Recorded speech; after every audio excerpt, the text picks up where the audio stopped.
Bismillahir Rahmanir Rahim. Kitab al-Siyam, the book of al-Siyam. As-Sawm or as-Siyam in the language of the Arab means to refrain from something. And this lexical definition is found in Surah Maryam, where Maryam was inspired. فَكُلِي وَاشْرَبِي وَقَرِّي عَيْنَهُ فَإِمَّا تَرَيِنَّ مِنَ الْبَشَرِ أَحَدًا فَقُولِي إِنِّي نَذَرْتُ لِلرَّحْمَنِ صَوْمًا فَلَنُكَلِّمَ الْيَوْمَ إِنسِيًّا. So eat and drink and be glad. And if you see any human, then say to him, verily I have vowed a sawm to the most gracious, meaning Allah, so I shall not speak to any human being this day. So this is sawm of speech, meaning she will refrain from speaking to anybody. As for the Sharia technical definition, it is an act of worship in which you refrain from everything which will break your fast or your sawm, from dawnbreak, meaning Salat al-Fajr, till sunset, meaning Salat al-Maghrib. The month of Ramadan comes from the word Ramda, which means a severe heat. This is because when Ramadan was institutionalized, this month came at a time of severe heat. When was the Sawm of Ramadan made wajib? There were three stages. Firstly, the Sawm of Ashura was made fard, and the Prophet ordered the people to fast this day, and this is the 10th of Muharram. Then secondly, the Ramadan fasting was introduced, but the people had a choice, either to fast. If they did not want to fast, then they will pay the fidya, which is to feed a poor person for every day you have not fasted.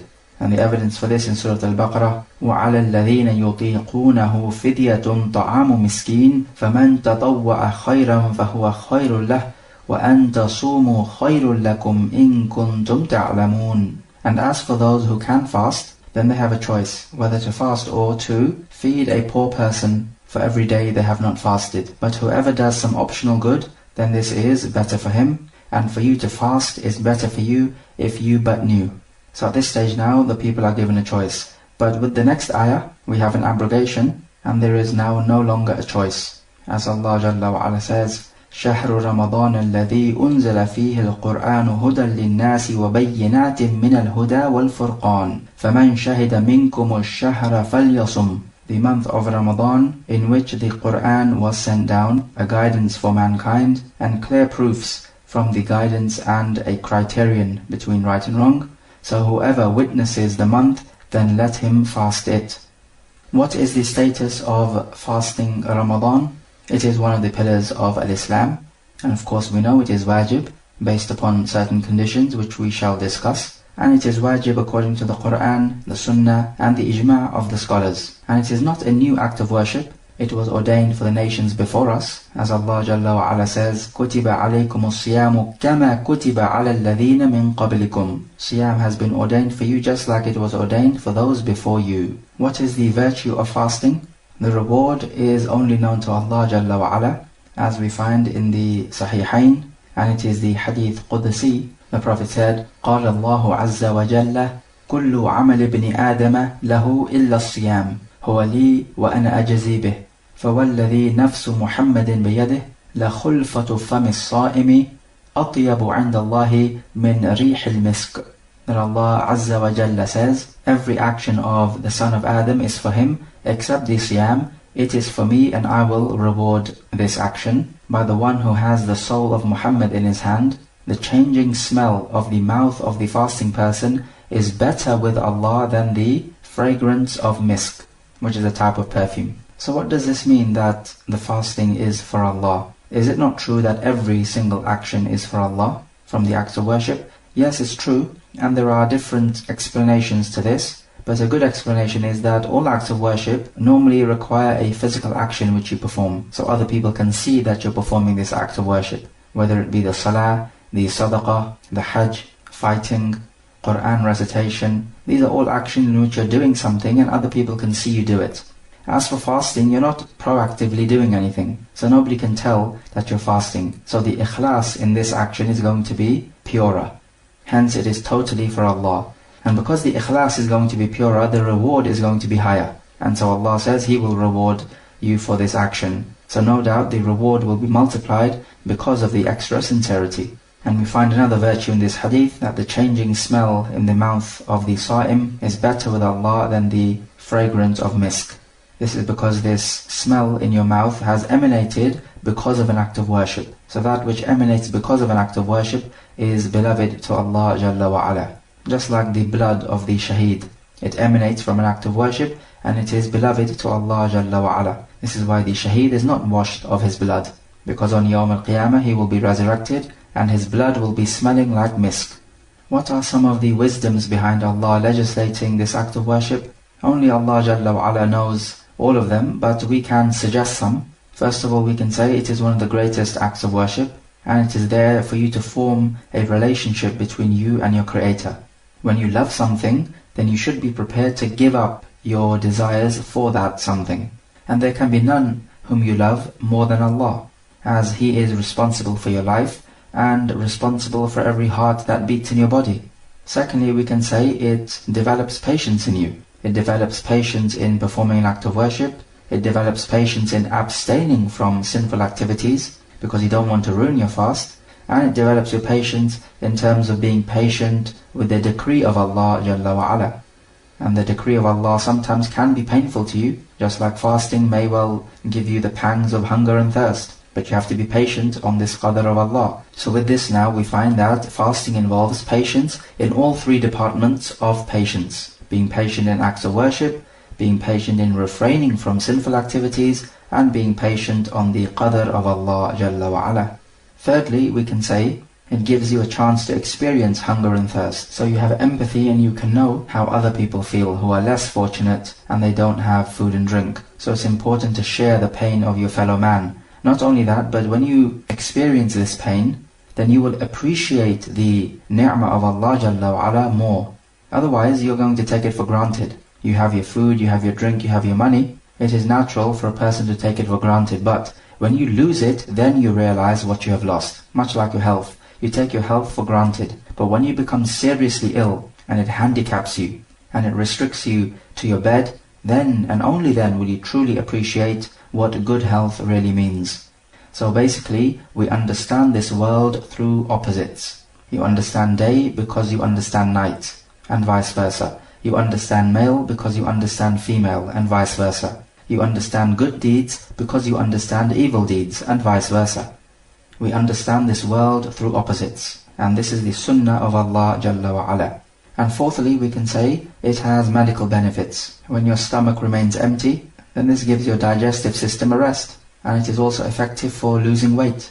So these are 4 benefits and wisdoms behind the legislation of as-siyam. However, if you were to be asked why do you fast, the answer is because Allah Jalla wa Ala ordered so. This is the answer which cannot be argued against. So this is pertaining to point number 1 which we gave. It is an act of worship because Allah Jalla wa Ala commands it, and it forms a relationship between us and our Creator. And this is what Islam is about. All acts of worship are there for you to form a relationship between you and your Creator. But this relationship needs to be done on the terms of your Creator, so you can't just make up your own acts of worship. And this is why we perform the acts of worship, because Allah commands them so, and it is there for us to form a relationship with Him. This is the perfect answer, and no holes can be punched in this argument. As for the other 3 points that we gave, then these are backup arguments. But these are not the be-all end-all. Many people say we fast because it's good for our health. That's wrong. Or we fast so that we can experience what the poor people are going through.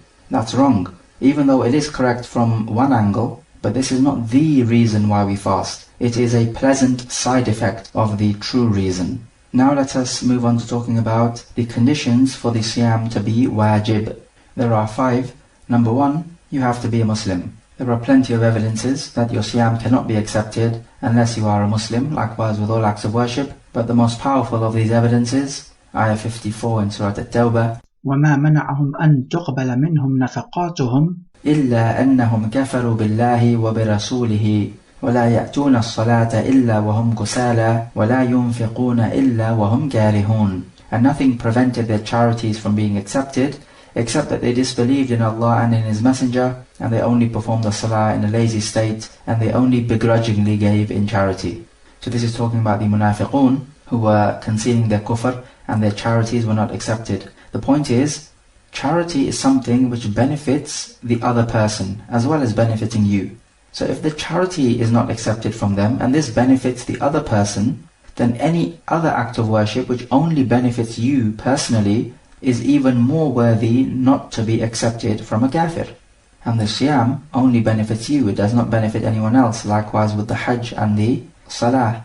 However, we have to note that the kuffar will be punished for not performing the siyam in the hereafter, and this will be an additional punishment for them. As in Surah Al-Muddathir, مَا سَلَكَكُمْ فِي سَقَرٍ قَالُوا لَمْ نَكُ مِنَ الْمُصَلِّينَ. They said, what has made you enter the fire? They will reply, we were not of those who prayed.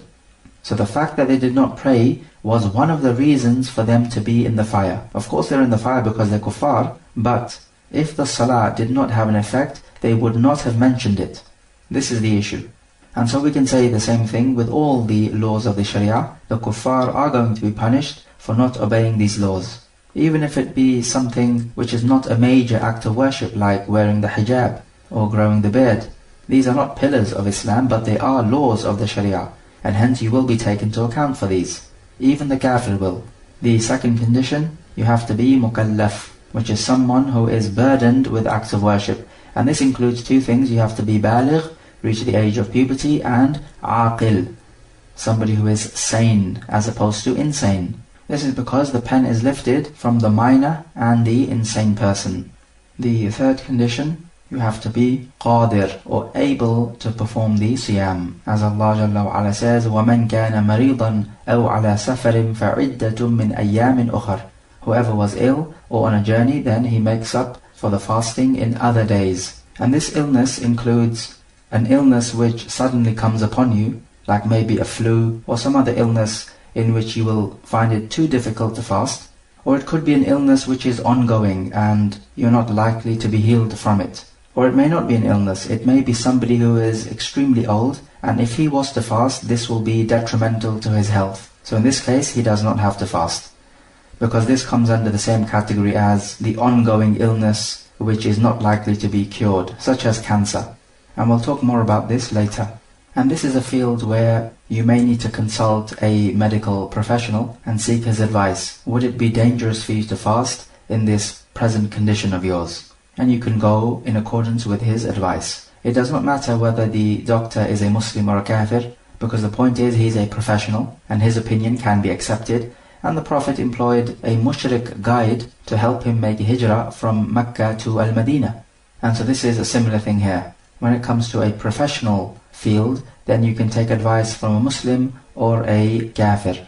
The fourth condition, he has to be a muqim, or someone who is resident in his hometown. So, based upon this, if he is a traveler, fasting is not wajib upon him. And the evidence is the ayah which we just quoted, that if you're on a journey, then you make up for it in other days. We also have in the Sunan from Anas that the Prophet ﷺ said, إِنَّ اللَّهَ وَضَعَ عَنِ الْمُسَافِرِ الصَّوْمَ وَالشَّطْرَ الصَّلَاةِ وَعَنِ الْحَبْلَ وَالْمُرْضِعِ الصَّوْمَ.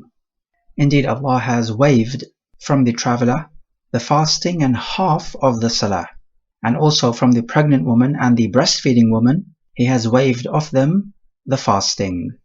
Of course, you can fast on a journey. It's not haram according to the correct opinion, but it is not wajib either. And what is a journey? A journey is anything which is classified as a journey in accordance with the customs of the people. So there is no particular distance which constitutes a journey. This is because the Sharia does not define the distance which constitutes the journey. So if it does not define it, then the customs of the people will have to define it. So it could well be that you're journeying a long distance, but it is not considered as a travel, because maybe you're going to drive up a long distance and then drive back all within one day, or perhaps within a very short period of time. So the customs of the people may not deem this to be a journey. Hence it does not hold true that you're on a journey, hence you would have to fast, and it would be obligatory upon you.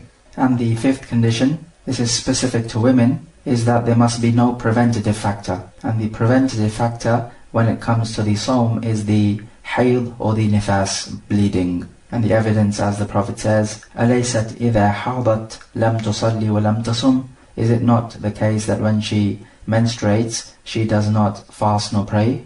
And the nifas takes the same ruling as the hayd.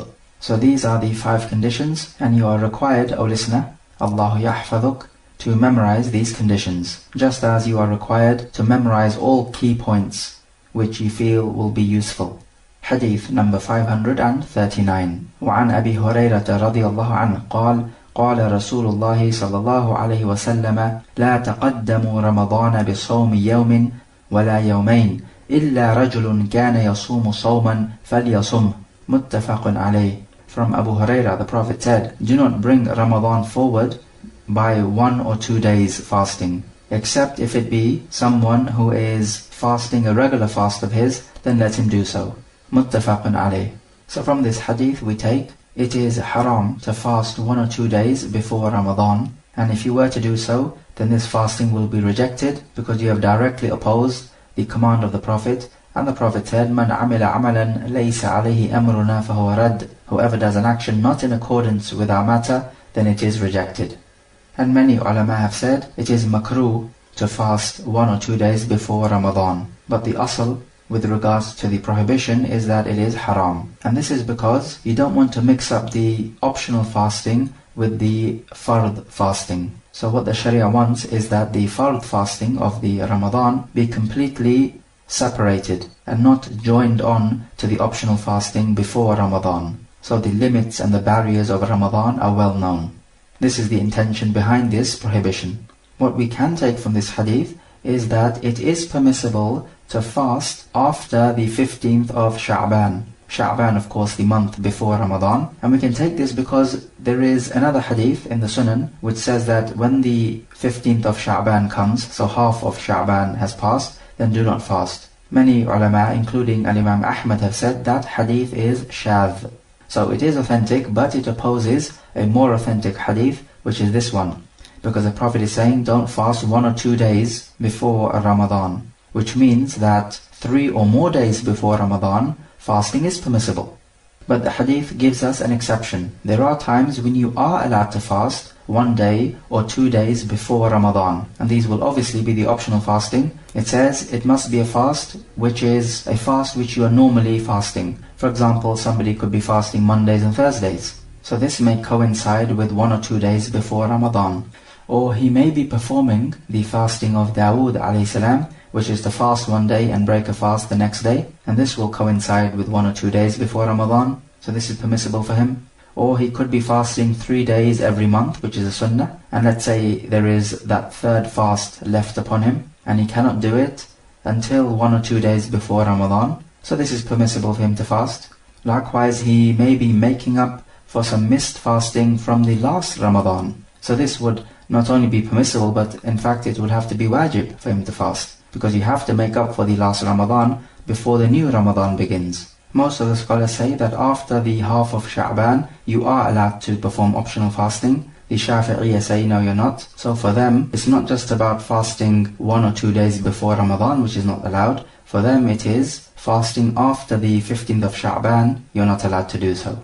Al-Hafidh ibn Hajar has commented regarding the reason for the prohibition of this hadith. We previously did say that it is to clearly demarcate the beginning and ending of Ramadan. Ibn Hajar says that Ramadan has to begin by the sighting of the crescent. But if people are fasting 1 or 2 days before Ramadan, then this undermines the rule that Ramadan starts with the sighting of the crescent, because essentially now people will be fasting before the sighting of the crescent. So if you fast 1 day before Ramadan and then Ramadan begins, so you begin to fast in Ramadan, it doesn't hold true that you've begun your fasting with the sighting of the crescent, because you've actually joined it on continuously to some optional fasting. So he's saying that if you do that, you are undermining the rule that Ramadan begins with the sighting of the crescent. Hadith 540. وعن عمار بن ياسر رضي الله عنهما قال من صام اليوم الذي يشك فيه فقد عصى أبا القاسم صلى الله عليه وسلم. ذكره البخاري تعليقا ووصله الخمسة وصححه ابن خزيمة وابن حبان. From Ammar ibn Yasir he says, whoever fasts the day in which there is doubt, then he has disobeyed Abu al-Qasim sallallahu alayhi wasallam. The narration is sahih, and it's a statement of Ammar ibn Yasir. So this is a statement of Ammar ibn Yasir. We do not say it has the ruling of being marfu', because this is the ijtihad of Ammar ibn Yasir, and we cannot be sure that he directly took this from the Prophet. The narration is mu'allaq format in Sahih al-Bukhari. Mu'allaq are normally da'if narrations, but because Al-Bukhari has put it in his Sahih, it means that with Al-Bukhari this narration is Sahih. So why did he not mention the whole isnad? Because clearly here he put it in mu'allaq format. It could be that he forgot the isnad, or it may well be that in the isnad there are some men whom other scholars would disagree about their authenticity. So he's trying to possibly avoid an argument with the other scholars of hadith.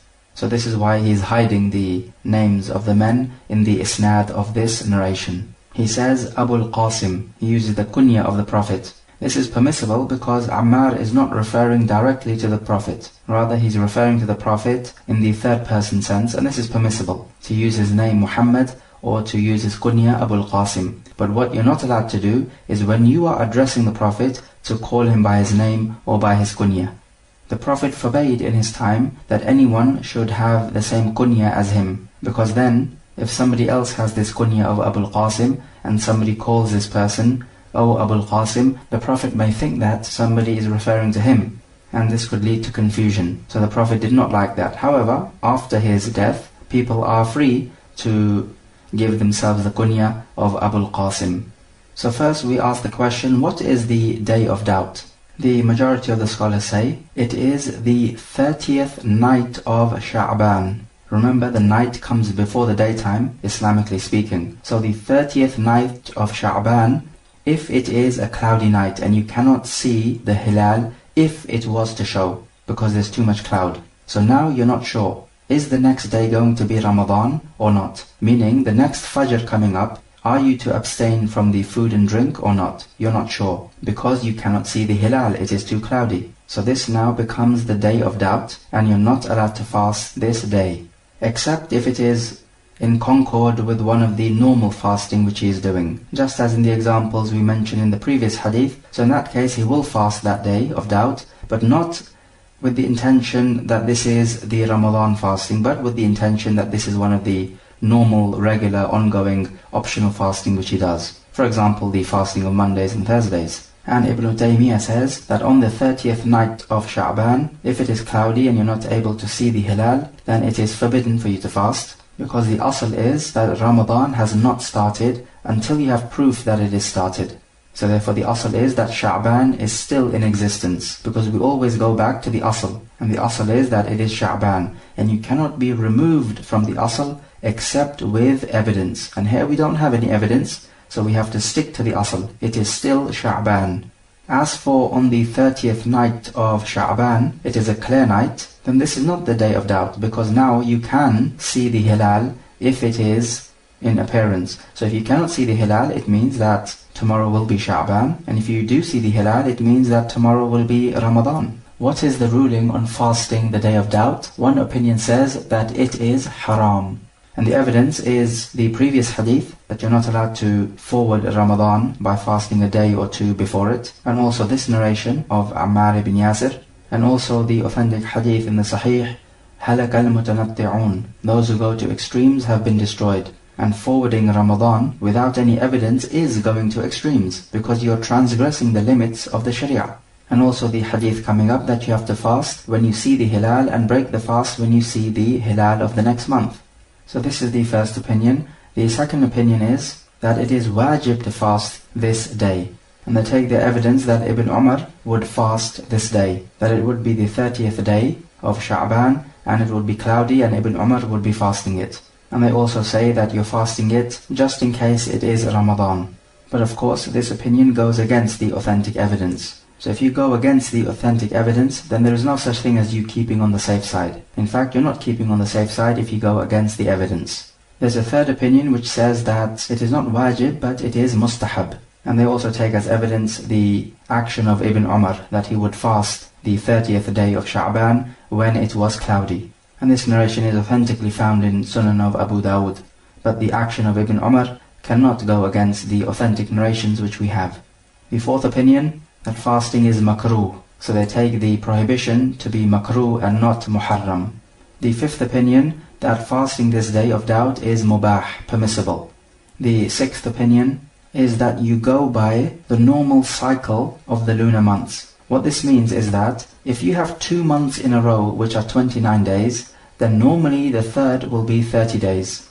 Likewise, if you have 2 months in a row which are 30 days, normally the third will be 29 days. So based upon this then, if you had Jumada Thaniya and Rajab both to be 30 days, then Sha'ban normally is going to be 29 days, because that's the usual cycle. So based upon this then, if you have the 30th night of Sha'ban to be cloudy, then the likelihood is that this is going to be the first of Ramadan, because Sha'ban is going to be 29 days, because the preceding 2 months were 30 days. So this is the 6th opinion. However, this opinion also goes against the established evidence which we have quoted. The 7th opinion is that you follow the Imam. So if the Imam is fasting on this day of doubt, everybody fasts and you follow, and everybody performs this act of worship all in one go. So when it comes to the sake of unity, this opinion is the best one. Otherwise, the asl is that the first opinion is the best. Because what we don't want is half the community fasting one day and the other half of the community starting their fast the next day. This would be a tragedy. And this 7th opinion is a good opinion. It does have evidence authentically in At-Tirmidhi. As-sawm yawma yasumu an-nas, wal-fitr yawma yuftiru an-nas, wal-adha yawma yudahi an-nas. That the fasting is the day when the people fast, and the fitr is the day when people make the fitr, and the adha is the day when the people make their sacrifice. So all the people, the community, all in unison are performing the act of worship. So there is a sense of togetherness. Hadith number 541. وعن ابن عمر رضي الله عنهما قال سمعت رسول الله صلى الله عليه وسلم يقول إذا رأيتموه فصوموا وإذا رأيتموه فأفطروا فإن غم عليكم فاقدروا له متفق عليه ولمسلم فإن أغمي عليكم فاقدروا له 30 وللبخاري فأكملوا العدة 30 وله من حديث أبي هريرة رضي الله عنه فأكملوا عدة شعبان 30. From Ibn Umar, the Prophet said, when you see it, meaning the hilal, then begin the fast, and when you see the hilal, then stop the fast, meaning make fitr. And if it is too cloudy, so you cannot see the hilal, then count the number of days. Muttafaqun alayh. And in Muslim it says, and if the sky is covered, then count the number of days as 30, meaning 30 days of Sha'ban. And in Al-Bukhari it says, then complete the number of days as 30, meaning 30 days of Sha'ban. And also from the hadith of Abu Hurairah in Al-Bukhari, it says, complete the number of days in Sha'ban as 30. In this hadith we find the ruling is that you begin Ramadan when you sight the hilal, and you end Ramadan when you sight the hilal of Shawwal.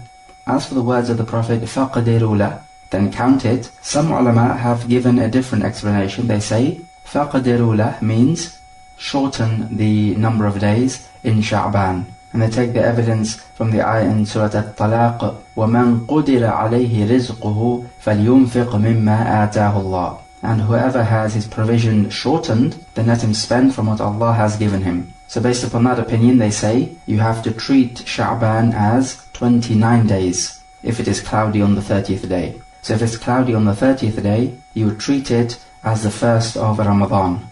However, this is clearly the wrong interpretation, because in the other version of the hadith, the Prophet clearly says you count the number of days of Sha'ban as 30, just as you have heard. And this is the majority and correct opinion. And remember, we said before, the asl is, it is still Sha'ban until you have evidence that it is not Sha'ban. So we always stick to the asl. So the doubtful matter is whether it is Ramadan or not. And what you're certain of is that it is Sha'ban. So when the doubt collides with a certainty, then the certainty wins out. And this is a general principle in the Sharia. We also take from this hadith that there is no fasting on the day of doubt, which is what we spoke about in the previous narration. And we gave 7 rulings on it, and the correct ruling is that it is haram, unless the Imam orders the fasting to be done. Then in that case, even on the day of doubt, you fast, because you have to keep to the unity. Who's the one who sights the hilal? The one who sights the hilal can just be one person. So testimony of one Muslim can be accepted. So if that's the case, the ruler accepts his testimony and gives the order that everyone is going to fast the next day. When is this hilal sighted? The hilal which indicates that the next day is Ramadan will be the hilal which is sighted after sunset, on the last day of Sha'ban. And a hilal, or the crescent, is only called a hilal when it appears after the sun, meaning after sunset. An important issue is, if people of one country sight the crescent for Ramadan, then do people of another country also have to fast along with the people of the first country, even if they have not sighted the moon? There are various opinions on this issue. Let's go through them. One opinion says yes, all the Muslim lands have to fast, as long as the crescent is sighted in any one of the Muslim lands. And this opinion is workable if there was an ultimate Khalifa who is in control of all of the Muslim land. So he gives the order and the whole Muslim land begins the fasting. And this is better for the unity of the Muslims. And they take the evidence, the Prophet saying, "Sumu li ru'yatihi wa aftiru li ru'yatihi." Fast when you see it and break your fast when you see it. They say he's speaking to the Muslims, meaning the whole of the Muslim nation. But upon this opinion, whose sighting would we follow? They say you would follow the sighting of Makkah, because Makkah has been called Ummul Qura in the Quran, which is the leader of the cities. So everything is referred back to this city. So whenever it is cited in Ummul Qura, which is Makkah, then everybody needs to fast. Even the Muslims in the western parts of Africa or the eastern parts of Indonesia. Wherever the Khilafah extends to, they all fast at the same time, in following with the sighting of Makkah. The second opinion on the issue is no. Rather, every single place has its own moon zone. So they will have a different time when they will sight the crescent. And so they have to go in accordance with their moon sighting. And they say as the evidence that Allah Jalla wa Ala says, فَمَنْ شَهِدَ مِنْكُمُ الشَّهْرَ فَلْيَصُمْ. And whoever witnesses the month, meaning he sees the crescent, then let him fast. So the mafhum of this ayah is that if you don't see the hilal, then you don't fast. And they also use this very same hadith, fast when you see it and break the fast when you see the hilal. So again, it means if you don't see the hilal, you don't fast.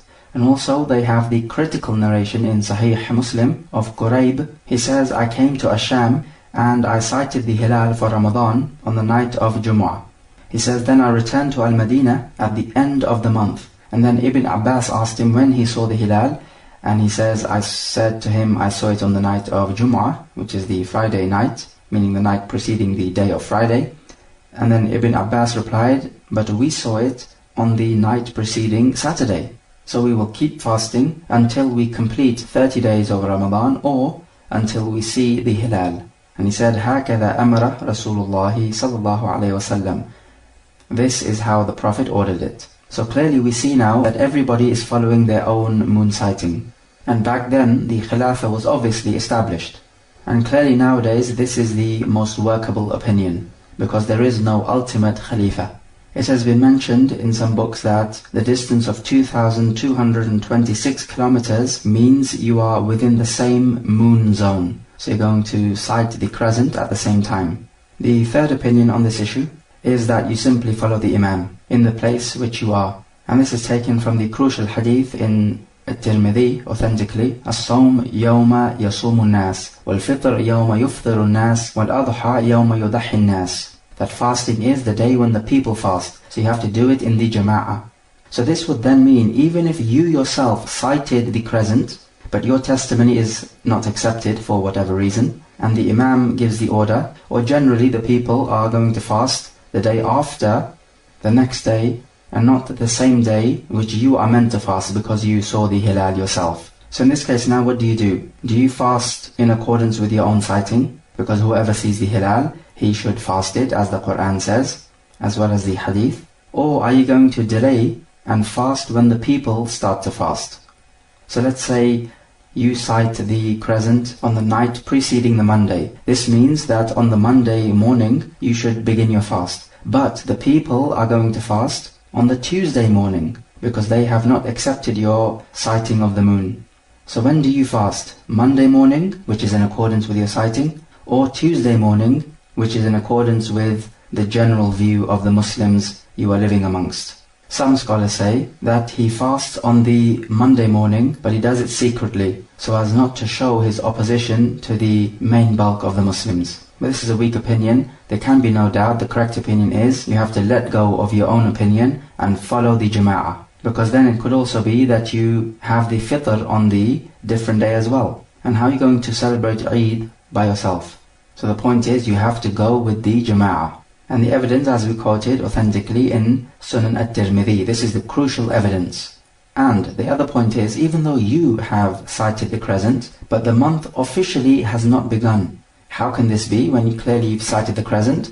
Because the month begins when it becomes famous amongst the people. And if your testimony has not been accepted, then the month has not become famous or well known amongst the people. And the Arabic for month is shahr. It has the root letters sheen, ha, ra, which is the same word as shahir or mashhur, which means famous. So the month begins when it becomes famous amongst the people. And this is the opinion of Ibn Taymiyyah rahimahullah. And there can be no doubt this is the correct opinion. So even though you have cited the hilal, officially the month has not begun, because it can only begin when it becomes famous amongst the people. So if there's a clash between moon sighting and the majority opinion of the Muslims, then precedence is given to the majority opinion of the Muslims, because otherwise we're going to have a split in the Muslim community, and we're also going to have a split in the days when they celebrate the Eid.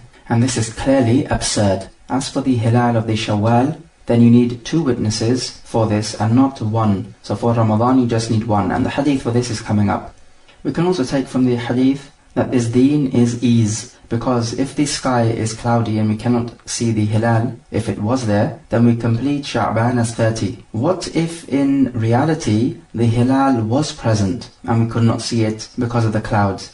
So in this case, we could end up fasting 29 days, where in actuality the month of Ramadan was 30 days. The answer is, it doesn't matter, and there's nothing upon us, and we don't have to make up for anything. This is where the deen is ease. It does not burden you with more than you can bear. And if something is out of your control, it would not burden you with this, because it's not your fault that the sky was cloudy. We also take from the hadith that it is not permissible to use astronomy calculations, and this would be a bid'ah. Because if the Prophet leaves it at sighting the moon, then we also leave it at sighting the moon, and we don't need to transgress, because using the calculations would be going to extremes in the deen. And the Prophet said, هَلَكَ الْمُتَنَطِّعُونَ. Those who go to extremes in their deen have been destroyed. What about the situation when the hilal is sighted during the daytime, so it becomes known to us that today is in fact Ramadan, but we did not see it the night before because it was cloudy. So what do we do now? Everybody is not fasting, they're all eating and drinking, thinking that it is the 30th of Sha'ban, but it becomes known that today is in fact the 1st of Ramadan, because the hilal has been sighted during the daytime. Well, first of all, everybody needs to stop eating and drinking and refraining from all that which will break the fast, because now it has become known that today is Ramadan, and in the daytime of Ramadan you must respect it. Hence, you are not allowed to eat and drink. But the question is, do you have to make up for this day after Ramadan? Most of the scholars say, yes, you do have to make up for this day, because clearly it's a day which you have missed, and you did not make your intention to fast this day before the Salat al-Fajr. Ibn Taymiyyah disagrees. He says they do not have to make up for this day. His argument is, because the Muslims did what they were ordered to do, and if you do what you're ordered to do, there is nothing more left upon you. So you don't have to make up for it. As for not intending the fast before the Salat al-Fajr, which is when the fasting begins, then he says, yes, they did not intend this, but they did not intend it because they did not have knowledge that it is Ramadan. And your intention is in following with the knowledge. So if you did not have knowledge, then you cannot be burdened to make the intention, because this would be burdening someone beyond his capacity. And seeing as though you only have knowledge that it is Ramadan during the daytime, therefore you had to intend your fast during that particular daytime. And that's the most you could have done. There's nothing more you could have done, hence there's nothing more upon you. And he also uses the evidence in the Sahih of Adi ibn Hatim. He misunderstood the ayah of the Quran, which says, eat and drink until the white thread becomes apparent from the black thread. So this is the white thread of the dawn. He would have a white thread and a black thread underneath his pillow, and he would eat and drink until the white thread became apparent to him. And this would have been at a time when it was very light, well past Salat al-Fajr. And the Prophet got to know about this, and the Prophet told him, your pillow must be extremely wide if it can contain the white thread and the black thread. Because of course the white thread and the black thread is talking about the light or the darkness in the sky. So the white thread happens when dawn breaks. And the Prophet did not order Adi to make up for those fasts. Why? Because Adi was ignorant of the ruling. There is the second evidence from Salama in Sahih al-Bukhari. She says that they broke the fast on a cloudy day. They thought that the sun had set but they could not be sure because it was cloudy, but it was predominant in their thoughts that the sun has set. Then afterward the clouds were removed, and they found the sun was still in the sky. It had not set. But they had already broken their fast, thinking that the sun had set. And the point is, in the narration, Salama does not mention that they were ordered to make up for this fast. Why not? Because they did what they could do, which is that you break your fast when you think it's most likely that the sun has set. Even on this issue, most scholars are of the opinion that if this happens to you, you have to make up for the day. But what is apparent from the hadith is that they were not ordered to make up for the day. And if it was obligatory to make up for the day, then this would have been the exact time for the Prophet to order them to make up for the day. So Ibn Taymiyyah says they were not ordered to make up for the day because they did what they were ordered to do. And so this situation which we have on our hands here is very similar. It becomes known to us that today is Ramadan, and it's during the daytime, and everybody's eating and drinking. So the most that you can do is to stop eating and drinking right away and treat this as a day of Ramadan, which it of course is, and there is nothing left for you to make up for. Somebody may raise an objection to this. They would say, if that's the case, and it works out that Ramadan is 29 days, then this would mean that you fasted 28 whole days, and that the first day which you fasted was only part of the day because you did not begin the fast from the Salat al-Fajr. So it means you only fasted 28 whole days. So the answer to that is, so what? We did what we were ordered to do, and there's nothing more left for us to do now. Even though it is true that the lunar month can never be 28 days, it has to be either 29 or 30, but because we did what we were ordered to do, there is nothing more left upon us to do.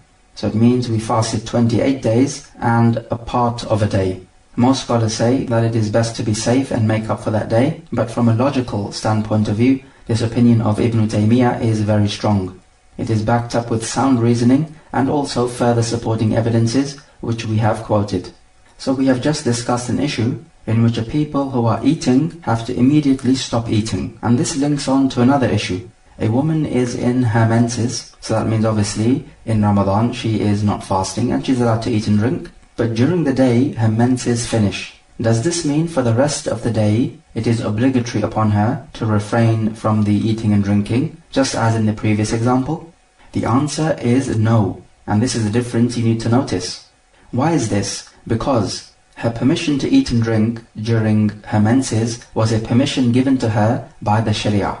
And so if the Sharia gives you permission to eat and drink during the daytime of Ramadan, then when this permission finishes, you still are allowed to eat and drink during the rest of the day. And this is as Abdullah ibn Mas'ud said, "Man akala awwal an-nahar falyakul akhir an-nahar." Whoever ate at the beginning of the day, then let him eat at the end of the day. So if at the beginning of the day you had a valid Shara'i excuse to eat, then when this excuse finishes, you can still eat and drink at the end of the day.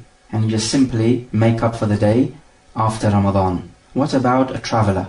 He comes back to his hometown during the daytime of Ramadan. Of course, a traveler is allowed to eat and drink. He does not have to fast. Can he fast for the rest of the day in his hometown? The answer is yes. Just like the woman in the menses, because he had permission from the Sharia to eat and drink. This permission has finished, so now he can eat and drink for the rest of the day as well. Upon this, some scholars have given a riddle. They say there is a man who has intercourse with his wife intentionally during the daytime of Ramadan, and he is in his hometown, so he's not traveling.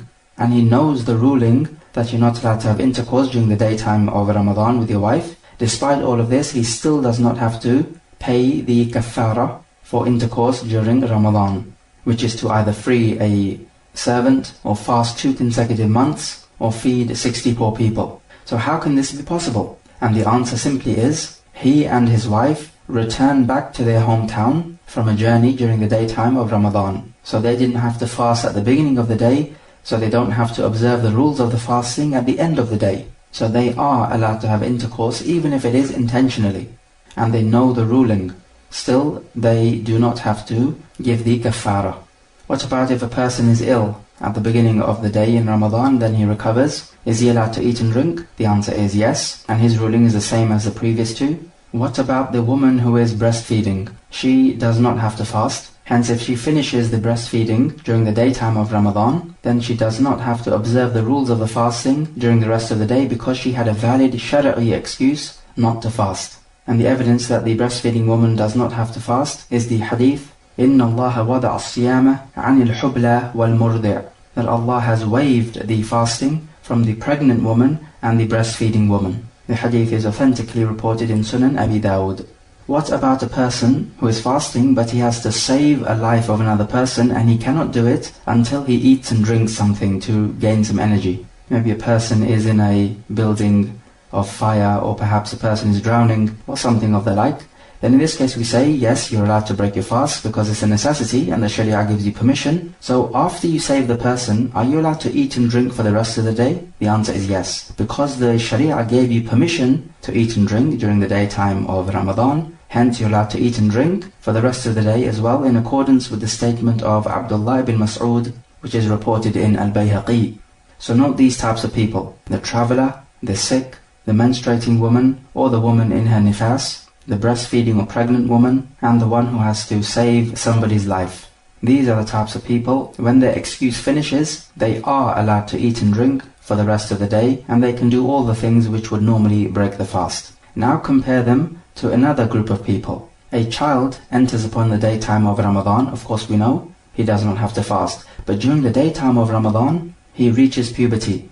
What do we say about him for the rest of the day? We say he has to abstain from the food and drink and everything which will break the fast. Just as in the example where we come to know that today is in fact Ramadan, so we have to refrain for the rest of the day. The same thing with a person who is mad. He regains intellect during the daytime of Ramadan. The ruling is the same, he has to refrain for the rest of the day, and he's not allowed to eat and drink.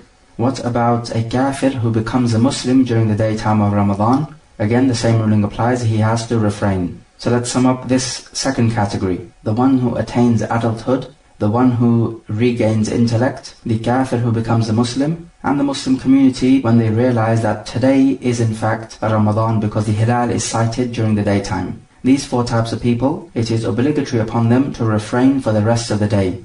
In contrast with the first category of people, it was permitted for them to eat and drink for the rest of the day. So what is the difference? With the second category, who have to refrain, we have the emergence of the cause for the fasting to be obligatory. So for example, when a child becomes an adult, fasting becomes obligatory. So therefore you have to refrain for the rest of the day. In the other example, where you are allowed to eat and drink, and we gave 5 types of people there, we don't have the emergence of the cause of obligation, rather we have the termination of that which prevents the obligation of fasting. For example, illness. This prevents the obligation of fasting. So when this is terminated and ceases to exist, then you are still allowed to eat and drink for the rest of the day, in accordance with the statement of Abdullah ibn Mas'ud. So this is a crucial difference which you need to notice. Just the point with the second category, when a child becomes an adult and he has to refrain for the rest of the day, does he have to make up for this day after Ramadan? The answer is no. So in the second category, you don't have to make up for the day, but you must refrain for the rest of the day. Except there is a difference of opinion which we said about the category where we realize that today is Ramadan because the hilal is sighted. Most scholars say you have to make up for the day, and Ibn Taymiyyah says you don't have to make up for the day, and we discussed this issue previously. So to sum the hadith up, we can say that Ramadan is established by either sighting of the crescent or completing Sha'ban as 30 days, or when the general population of the Muslims start to fast, because the Imam gives the order to do so. And this is the most important factor, because the order given in the Quran to fast, that whoever sees the shahar, let him fast it, it is an order given to the Muslim Jama'ah, the congregation of the Muslims. It is not given to any one particular individual or certain groups of people. It is given to the Jama'ah as a whole. And also, based upon that crucial hadith in Sunan at-Tirmidhi, if a person travels from one country to another, and that second country has started the fasting a day later than his first country, then he has to follow the fasting of the people of the country in which he is in currently, because you must follow the congregation. So if you've come from country A, and according to country A, Eid is on a Monday, then you travel to country B, and according to them, Eid is on a Tuesday because they sighted the hilal a day later. You have to celebrate the Eid on Tuesday with the people you are amongst. and no consideration is given to country A because you're not in it right now. And the opposite is also true. If country B, which you have traveled to, is celebrating Eid on a Monday, but country A is going to celebrate Eid on a Tuesday, then you must celebrate Eid with country B in amongst the people you are in. So you're not allowed to oppose the Jama'ah, even if it goes against your own personal opinion and fiqh. That is the bottom line. So what happens in the case where during Ramadan you travel to another country and they are celebrating their Eid one day earlier, so you have to celebrate with them. Then when you return back to your country from which you originally traveled, you find that in total you have fasted less than 29 days. So in this case you make up for however many days you need to do in order to reach the same number of days which your original country was fasting. And this is because obviously the month cannot be less than 29 days. And Allah Jalla wa Ala says, وَمَنْ كَانَ مَرِيضًا أَوْ عَلَى سَفَرٍ فَعِدَّةٌ مِّنْ أَيَّامٍ أُخَرٍ. Whoever was ill or on a journey, then he has to make up for the days he missed from other days. So if your excuse is illness or traveling, then there is no way you could be fasting for less than 29 days. And this is different to the issue where you sighted the hilal during the daytime and it becomes known that it is Ramadan, because there you cannot do anything more than just refrain. And there is nothing to make up for, because it does not come into the category that you're traveling nor illness. So there's nothing to make up for. Theoretically, it could also be that you end up fasting 31 days. If you travel from a country which started the Ramadan a day early, and the other country started Ramadan a day late. So you end up fasting 31 days. Of course, the month cannot be 31 days, but you have to fast 31 days because the bottom line is you have to follow the people you are amongst. Hadith 542. وعن ابن عمر رضي الله عنهما قال: ترى الناس الهلال فأخبرت النبي صلى الله عليه وسلم أني رأيته فصام وأمر الناس بصيامه. رواه أبو داود وصححه الحاكم وابن حبان. From Ibn Umar, he says that the people saw the hilal and they started to say, I saw the hilal, and then the other said, I saw the hilal, and so on. So Ibn Umar says that I informed the Prophet that I saw it, and then the Prophet fasted and he ordered the people to fast. The narration is Sahih. Hadith 543. وعن ابن عباس رضي الله عنهما أن أعرابيا جاء إلى النبي صلى الله عليه وسلم فقال: إني رأيت الهلال. فقال: أتشهد أن لا إله إلا الله؟ قال: نعم. قال: أتشهد أن محمدا رسول الله؟ قال: نعم. قال: فأذن في الناس يا بلال أن يصوموا غدا. رواه الخمسة وصححه ابن خزيمة وابن حبان ورجح النسائي إرساله. From Ibn Abbas, he says that a nomadic Arab came to the Prophet and he said that he saw the hilal of Ramadan. The Prophet asked him, do you testify that there is none worthy of worship except Allah? He said yes. He said, do you testify that Muhammad is the messenger of Allah? He said yes. Then the Prophet said, O Bilal, announce to the people that they should fast tomorrow. The narration is da'if. We take from the narrations that it is obligatory that on the 30th night of Sha'ban you look out for the hilal. If you see it, then you fast the next day. If not, then you complete Sha'ban as 30 days. This is something which we spoke about.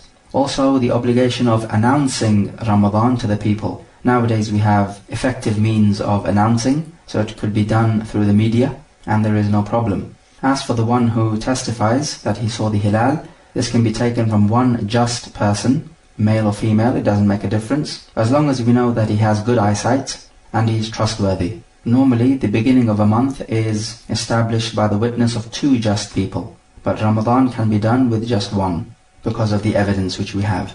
Notice in the second narration, the Prophet needs to ascertain that this A'rabi is a Muslim, so this is why he asked him for the testimony of faith, because the testimony from a kafir cannot be accepted. If you are not sure that this person is adl, meaning a just witness, this is the one who refrains from major sins and also consistently performing the minor sins. Then if you're unsure about this, then you are allowed to inspect, just as the Prophet did here. And if it becomes predominant in your thoughts that this person is just, then you can accept his testimony. Of course, the one giving the testimony needs to be baligh and aqil, and he needs to be just, which includes him being a Muslim. And if he is known for his sinful activities, then his testimony is not to be accepted, just like in a court case. Do you need to ask the person, how did you see the hilal? What did it look like? The answer is no, because the Prophet did not ask such a question in this narration. Is giving an information item the same as you testifying? Some people say no, a testimony is when you have to say ashhadu, I testify, and whatever follows. So I testify that I saw the hilal. As for giving an information, it is just saying I saw the hilal.